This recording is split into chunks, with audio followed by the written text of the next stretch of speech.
అందరికీ శనార్థులు ఎట్లున్నారులా మంచిగున్నారులే నేనైతే మస్తుగున్నా ఇంకెందుకు ఆలస్యం ఆర్తలలో కోదాం పాండ్రి టీవీ5 సమర్పించు మాస్ మలన ముచ్చట్లకు స్వాగతం ఇక కడప గడపల ఇయ్యల సుత మహానాడు పండుగ మామూలుగా లేదనుకోరాదుర్రి 4 దిక్కుల కాంచెల్లి జనసంద్రము పసుపు సముద్రం లెక్క కనబడుతాంది ఓ పుట్ల కొద్ది పబ్లికు కాలు పెట్టే సందు లేకుండా ఉష్కే పోతే రాలని జనాలతోటి మహానాడు పండుగ రెండో రోజు మస్తుగా అవుతుందిలా ఇక పాపం పనులు ఏష్టోళ్ళందరికీ ఖబర్దార్ ఇక మీ ఆటలు జాగాయని చెప్పి దండిగా వార్నింగ్ ఇచ్చిండు ఏపీ సీఎం చంద్రబాబు సారు ఇక ఇటు గాలిపంక పాటోళ్ళను కూడా మస్తుగా అరుచుకున్నాడులా ఇక మరలా ఉన్నాయి మొత్తం చూసుకుంటూ పోతే 5 ఏళ్ల చరిత్రలా నేరాలు ఘోరాలు పాపాలు ఇక ఇవే ఉన్నాయి కదా మీరేం భయపడకుండ్రి అని చెప్పి జనాలందరికీ భరోసా ఇచ్చిండు ఇక ముంగట మస్తుగా అభివృద్ధి ఉంటుంది అని చెప్పి మస్తుగా మాట్లాడుకొచ్చిండు ఇక మనం కూడా ఇందాం పాండ్రుల్లా ఇక ఏపీ సీఎం చంద్రబాబు సారు నేరస్తులు ఖబర్దార్ అని చెప్పి మొత్తానికైతే ఇక గట్టిగానే వార్నింగ్ ఇచ్చిండులా నా దగ్గర మీ ఆటలు జాగవని దండిగా చెప్పుకొచ్చిండు సీఎం సారు రెండో రోజు ఘనంగా జాగిందనుకో రాదుర్రి మహానాడు పండుగే పండుగ పోన్రి ఎటు దిక్కు చూసినా కూడా పసుపు మయమైపోయింది ఇక పసుపు జెండాలతోటి జై లోకేష్ జై చంద్రబాబు అనే నినాదాలతోటి మార్మోగిందనుకో రాదుర్రి రెండో రోజు కూడా ఇక మొత్తానికైతే ఇక సీఎం సారు వార్నింగ్ తోటి ఒక్కొక్కల గుండెలలా రైలు పరిగెడుతున్నాయనే చెప్పాలా పార్టీ బలోపేతం కావాలి అదే సమయంలో కోవట్ల పట్ల జాగ్రత్తగా ఉండవలసిన బాధ్యత మనందరిపైన ఉంది ఇది నేను కార్యకర్తలందరికీ విజ్ఞప్తి చేస్తున్నా ఈరోజు ఎక్కడికక్కడ మనం అందరం కూడా ఆలోచించుకుని రాబోయే రోజుల్లో ఇంకా పగడ్బందీగా కార్యక్రమాలు చేపడతామని మీకు తెలియజేస్తూ ఇక గాలిపంక పాటోల మీద కూడా మస్తుగా గరమైండ్రు పంకపాటి కుట్రలతోటి అప్రమత్తంగా ఉండాలని సీఎం సారు చెప్పుకొచ్చిండు చూడుండ్రి అందరికి గొడ్డలితో మెదడు కూడా బయట వచ్చి అంత చిన్నాభిన్నమైపోయి రూమ్ అంతా రక్తం ఉంటే అలాంటిది కడిగేసి ఏమీ జరగనట్టు గుండెపోటుతో రక్తం వచ్చి గోడలన్నీ కూడా తడిచిపోయాయని చెప్పగలిగారంటే ఎలాంటి వారితో మనం పోరాడుతున్నాం ఒక్కసారి ఆలోచించుకోవాల్సిన అవసరం ఉంది సాయంత్రానికి మలుపులు తిరిగి రెండో రోజున నారాసుర రక్త చరిత్ర నా చేతిలో కత్తి పెట్టి నా మీదనే నెపవేసే పరిస్థితికి వచ్చారంటే కెన్ యూ ఇమాజిన్ అని చెప్పి నేను మిమ్మల్ని అడుగుతున్నా ఇక నా కుటుంబము 6 శాసనాలు చరిత్ర సృష్టించబోతదని చెప్పుకొచ్చిండు సమాజమే దేవాలయం ప్రజలే దేవుళ్ళు అని మన ఆలోచన విధానంలా మన నాయకుడు స్ఫూర్తి అని చెప్పి 2047కు తెలుగు జాతిని ప్రపంచంలోనే నంబర్ 1గా ఉంచాలి రాబోయే 40 ఏళ్లకు రోడ్ మ్యాప్ రూపకల్పన చేసుకున్నామని కాలానికి అనుగుణంగా పార్టీ పాలన విధానాలల్లా కొత్తగా తీసుకొచ్చుడే 6 శాసనాలని చెప్పి చెప్పుకొచ్చిండులా 6 శాసనాలు ఈ రెండు కూడా ఒక గేమ్ చేంజర్గా తయారవుతాయి నేను ఏమాత్రం అనుమానం లేదు మీలో స్ఫూర్తి చూస్తున్నా ఎన్టీ రామారావు గారి ఆశీస్సులు ఉన్నాయి మనం అందరం కష్టపడదాం 2047కి ప్రపంచంలోనే ఒక అగ్రజాతిగా తెలుగు జాతి తయారవుతుంది ఇది ఒక సంకల్పం ఇక 45 రోజులలో కోటికి మీద సభ్యత్వాలు టీడీపీకి వచ్చినాయని గత ఎన్నికలల్లా కొత్త నాయకత్వాన్ని తీసుకొచ్చినామని చెప్పుకొచ్చిండు పోన్రి ఇక దీపం రెండో పథకంలా గ్యాస్ సిలిండర్లు ఉచితంగా ఇస్తారట 1,00,000 మంది డ్వాక్రా మహిళలను పారిశ్రామికవేత్తలను చేస్తామని చెప్పుకొచ్చిండులా మహిళల మీద ఇష్టం వచ్చినట్టు మాట్లాడితే తాట తీస్తామని హెచ్చరించిండు ఈ రోజు నేను ఒకటి హామీ ఇస్తున్నా ఎవరైనా సరే ఆడబిడ్డల పైన సోషల్ మీడియాలో క్యారెక్టర్ అసాసినేషన్ చేస్తే అదే చివరి రోజు అవుతుంది గుర్తుపెట్టుకోమని హెచ్చరిస్తున్నా ఇలాంటి కఠినమైన నిర్ణయాలు తీసుకుంటాం ఆడబిడ్డలకు న్యాయం చేస్తాం ఇక ఆగస్టు 15వ తారీఖు కాంచెల్లి ఇక మహిళలకు పిరి బస్ అట ఆగస్టు 15 నుంచి ఉచిత ప్రయాణం మా ఆడబిడ్డలకు కల్పించే బాధ్యత నాదని మేము అందరికీ విజ్ఞప్తి చేస్తున్నా ఇక ఇరిగేషన్ ప్రాజెక్టులు సుతా పూర్తి చేసి రైతులకు అండగా ఉంటాము అని చెప్పి మొత్తానికైతే భరోసా ఇచ్చిండు జనాలకు మహానాడు పండుగ అయితే మామూలుగా లేదుర్రా రోయిని కార్తంటే రోలు వల్గే ఎండలుంటాయని చెప్పుకత్తా ఉంటారు కదా నుల్లా కానీ గీ త్యాపగట్ల లేవు మరి ఎట్లున్నాయి వానలు 10 దినాల కాంచెల్లి గెర్వియకుండా మస్తుగా కొడుతున్నాయి. ఇక తెలంగాణల రైతులు ముందుగాలనే ఆనలు వడుడుతోటి పంటలేసేందుకు సన్నద్ధమైతాండ్రు. ఎక్కడికక్కడ దుక్కిలు దున్నుతుండ్రు. ఏమేం పంట చేయాలా ఎట్లా చేయాలా అని చెప్పి ఇక నాగన్లు పట్టుకొని పొలాల పొంట పోతున్నారులా. ఇక ఈ తేప పంటలు ముందుగాలనే వెళ్ళేటట్టున్నాయి పోండ్రి. ఇక ఆనలు కూడా మంచిగానే ఉన్నాయట. ఇక బాగా పడేకాడ బాగా పడుతున్నాయి. ఇక పల్లెటూరులో ఓ తీరు, పట్నంలో ఓ తీరు, ఆన పడితే ఓ బాధ, పడకపోతే ఓ బాధ. మొత్తానికైతే ఆనల ముచ్చట గిట్లున్నది. ఈ చేప ఆనకాలం ముందుగాలనే ఉన్నది. ఇక ఈ చేప ఆనకాలం ముందుగాలనే అచ్చుడుతోటి ఆనకాలం సీజన్ సురువైంది తెలంగాణలో.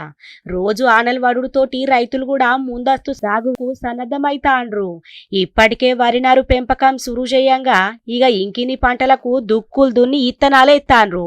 రాష్ట్ర సర్కారు ఆనకాలం కార్యాచరణ ప్రణాళిక అమలుకు సన్నాహాలు సుత సురు చేసిందులా. ఈ సీజన్లా 1,34,00,000 ఎకరాలల్లా పంట సాగు లక్ష్యాన్ని నిర్దేశించుకుంది. పోయిన ఆనకాలం సీజన్లా 1,29,00,000 ఎకరాలల్లా సాగుగాంగా ఈ త్యాప అంతకెక్క 5,00,000 ఎకరాలు ప్రతిపాదించింది. సాధారణంగా జూన్ నెలల రైతులు పొలాలను దున్ని సాగుకు సిద్ధం చేసుకుంటారు. కానీ త్యాప మార్చు కాంచెల్లే అడపదడప ఆనలు పడతనే వచ్చినాయి. ఇక గత 10 రోజుల కాంచెల్లి భారీ ఆనలు వడుడుతోటి రైతులు పంటల సాగు మీద దృష్టి పెట్టిండ్రు. రాష్ట్రంలో 10 ఏళ్ల కాంచెల్లి సాగు ఉత్పత్తులు ఏటేటా పెరుగుతూనే ఉన్నాయి. ఇక దాంతోటి ఇత్తనాల సరఫరాకు వ్యవసాయ శాఖ సిద్ధమైతుంది. ఇక సన్నధాన్యానికి బోనస్ మించెల్లి 40,00,000 ఎకరాల సాగయ్యే అవకాశం ఉన్నదని అంచనా వేసిందులా. ఇక గిందుకోసం 16,70,000 క్వింటాల ఇత్తనాలు అవసరమైతాయి. ఇంకా వీటికంటే పెద్దగా అంచనాలతోటి 60,00,000 11,000 ఎకరాల సన్నాలు, 38,21,000 ఎకరాల దొడ్డు రకాలు. ఇక ఇవన్నీ కలిపి 98,32,000 ఎకరాలకు సరిపడ ఇత్తనాలు వ్యవసాయ శాఖ సిద్ధం చేసిందట. పెయ్యి నొయ్యద్దు, పైసలు రావాలి. ఇక ఏం కష్టం చేయొద్దు కానీ కాసులు కనబడాలి. గిట్లా అంటే నడతాదా ఉల్లా. ఇక మరి కొంతమంది గివిటికే ఎగబడతాండ్రు. లేనిపోని దందలల్లా మొత్తం ఆగమాగం చేసుకుంటా యువత జీవితాలతోటి పానాలతోటి శలగాట మాడుతుండ్రు. ఏది దొరికితే గది, ఏదైతేంది, రాత్రికి రాత్రి పైసలు అత్తున్నాయా, మేం బగ్గా సంపాదించుకుంటున్నామా, ఇవో గిట్లే చేస్తాండ్రుల్లా. ఈగో ఈ నడుమింకా సినిమాలు చూసుకుంటా బగ్గా తయారైతాండ్రు. ఈ పిలాన్ ఎట్లేద్దాం, ఆ పిలాన్ ఎట్లేద్దాం, ఇక్కడికేం చటెట్లా పంపుదాం, అక్కడికేం చిటెట్లా పంపుదాం, ఇంతకు పంపేటిదేంటిది అని అనుకుంటుండ్రా. ఇంకేమున్నదుల్లా గంజాయి దంద గురించి చెప్తున్నా. అవు ఏ దొరుకుతుంది కొత్త కొత్త దందాలకు తెరలేపుకుంటా ఇక వేరే కాడికి పంపేందుకు బగ్గ పిలాన్లు ఎత్తురు కానీ పోలీసు వాళ్ళు అయితే ఎక్కడికక్కడ పట్టుకుంటుండ్రు. మరి ఈ గంజాయి ఏడ దొరికింది, ఎంత దొరికింది, ఎట్లా పట్టుకపోయినరు, ఏం పిలాన్ వేసిండ్రు అని అనుకుంటుండ్రులే. చూద్దాం పాండ్రి కావాలంటే. వాయమ్మనే అచ్చంగా సింగం సినిమా లెక్కనే ఉన్నది కదా. అందులో వీళ్ళను కంటైనర్ల దాస పెడతారు కదా గంజాయి, గట్లే పిలానేసిండ్రుల్లా. ఇక ఎట్లయితేంది తక్కువ సమయంలో ఎక్క పైసలు సంపాదించాలన్న ఆశతోటి ఎక్కడికక్కడ గంజాయి దందలకు తెరలేపుకుంటా యోగిట్లా చేస్తాండ్రు. ఇక మొత్తానికైతే 830 కిలోల గంజాయిని పట్టుకున్నారులా. ఆంధ్రప్రదేశ్ రాష్ట్రము అల్లూరి సీతారామరాజు జిల్లా కాంచెల్లి ఢిల్లీకి తరలించేందుకు ప్రయత్నం చేసిండ్రాట. పక్కా సమాచారంతో జూలూరు పాడు మండలము పడమట నరసాపురం కాడ ఇక పోలీసు వాళ్ళు అయితే పట్టుకున్నారు చూడుండ్రి. ఇగో అక్కడ జిల్లా ఎస్పీ రోహిత్ సార్ ఏమో మాట్లాడుతున్నాడు కదా, ఇందాం పాండ్రులా. భద్రాద్రి కొత్తగూడెం జిల్లా జూలూరు పాడు పోలీస్ స్టేషన్ పరిధిలో వెహికల్ చెకింగ్ లో భాగంగా 830 kgs of dry ganja seize చేయడం జరిగింది. ఇది మనకు ఒక DCM వెహికల్ లో దీన్ని ట్రాన్స్పోర్ట్ చేస్తున్నారు. దీంట్లో ఇద్దరిని మనం ఈ రోజు కస్టడీలోకి తీసుకోవడం జరిగింది. వీళ్ళిద్దరి పేర్లు కూడా జస్రామ్, అదేవిధంగా రామ్ కుమార్. వీళ్ళిద్దరూ మధ్యప్రదేశ్ రాష్ట్రానికి చెందిన వాళ్ళు. వీళ్ళిద్దరూ కూడా మన అల్లూరి సీతారామరాజు జిల్లా నుంచి, ఆంధ్రప్రదేశ్ రాష్ట్రం, అక్కడ మోతుగూడెం పోలీస్ స్టేషన్ పరిధిలో తులసిపాక గ్రామం నుంచి వీళ్ళు ఈ సరుకును ఢిల్లీకి తరలిస్తున్నారు. సో మొత్తానికి ఈ రోజు భారీ ఎత్తున 830 kgs of dry ganja seize చేయడం జరిగింది. అగ్గు గదన్నట్టులా ముచ్చట. ఎక్కడికక్కడ కొత్త కొత్తగా తెలివిని ఉపయోగించుకుంటా దందాలైతే ఆప్తలేరు చూడుండ్రి. సినిమాల తీరుగానే ఎక్కడ పడితే అక్కడ దాస్తాండ్రు, ఎటు పడితే అటు పంపుతాండ్రు. ఇంకా పట్నం మీదికెళ్లి ఢిల్లీకి గీ ముఠా సభ్యులు ఆంధ్రప్రదేశ్ రాష్ట్రము అల్లూరి సీతారామరాజు జిల్లా మోతెగూడెము తులసిపాక ఊరికి చెందిన శంకరు, బాబురావు, రామరావు, రాములు, సాయిబాబా నటీల పేర్లు. వీళ్ళ కాడ 830 కిలోల గంజాయిని కొని ఇక మొత్తానికైతే అక్కడనే ఇక ప్యాకెట్లలో ప్యాకింగ్ చేసి మంచిగా పంపుదాం సొమ్ము చేసుకుందాం అనేటాలకంటే ఎక్కడికక్కడ పట్టుకున్నారు చూడుండ్రి. ఇక మొత్తానికైతే సొమ్ము అంతా దొరికింది కదా, ఇక తర్వాత తాతయ్యలకు తలవాలు గట్టిగా ఉంటాయి. హరరే రైతన్న గోస చెప్పుకుంటే తీరేది కాదుల్లా. అప్పో సప్పో తీసుకొచ్చి పంటలేసుకొని ఇక మంచిగుందామంటే ఏదో ఒక బాధ. ఆనలు పడితే ఓ బాధ, పడకుంటే ఓ బాధ, పంట చేతికత్తే పైసలు రావు, పైసలు వస్తే పంట మంచిగా ఉండదు. ఇక గట్లే అవుతున్నది. ఇక పెద్ద బాధ ఏమొచ్చి పడ్డదంటే ఇక ఎన్ని నెలలైనా కూడా కళ్ళల్లో వేసిన ధాన్యాలు గట్లే ఉంటున్నాయి. ఇక సన్నాలైతే ఏం చెప్పిరు గాయాల్లా, సన్నాలేస్తే 500 రూపాయలు బోనస్ కూడా ఇస్తాం. ఇక బోనస్ ముచ్చట దేవుడేరు కానీ ముందుగాల గోనుండ్రి సారు అని చెప్పి ఇక మస్తుగా బాధపడతాన్రు. ఇక ఇట్లయితే కాదని చెప్పి కరీంనగర్ జిల్లా దిక్కు రోడ్డు మీద కూర్చొని ఇక మందు డబ్బా పట్టుకొని కొంటారా లేకపోతే తాగి మంటరా అని రైతన్నలు బగ్గ బాధపడుతుండ్రు. మరి ఏం చేస్తారు చెప్పుండ్రి. మళ్ళా పంటలేసే కాలం వచ్చే ఉన్న పంట ఆన్నే ఉండే మొలకలు వచ్చినాయి, ఎట్లా అమ్ముకోవాలి ఏం చేయాలని చెప్పి బాగా బాధపడుతుండ్రు. ఇక చూద్దాం పాండ్రి.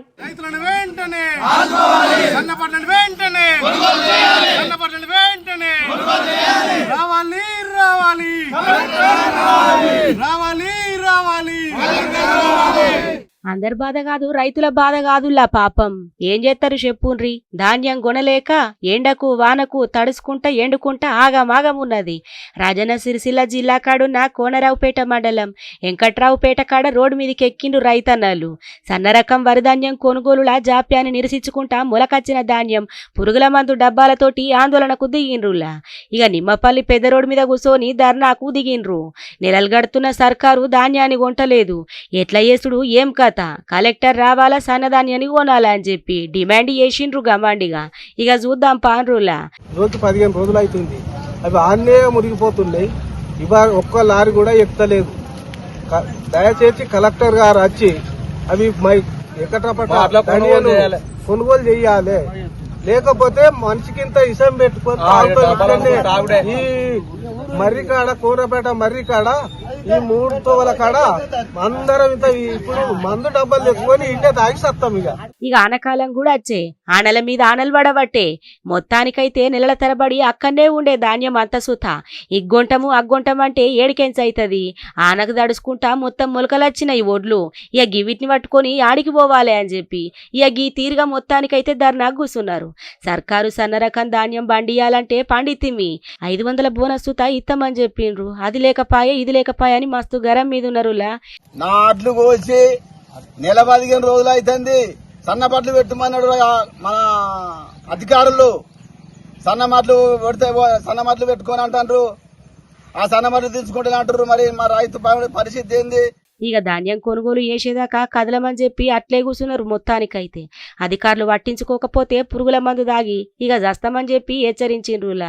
ఇక రెవెన్యూ వ్యవసాయ అధికారులు వచ్చి రైతులకు సముదాయించి ఆందోళన ఇరమింపజేసిర్రు గాని ఇక ఆళ్ల బాధ ఆళ్ళకుండదానుల్లా. కాయ కష్టం చేసి అప్పో సప్పో వేసి వేసుకున్న పంటనాయే పంట ఇంకా కొనుగోలు కాకుండా కళ్ళ మొలకలచ్చున్నదంటే రైతుకి ఎంత గోసుంటది చెప్పుండ్రి.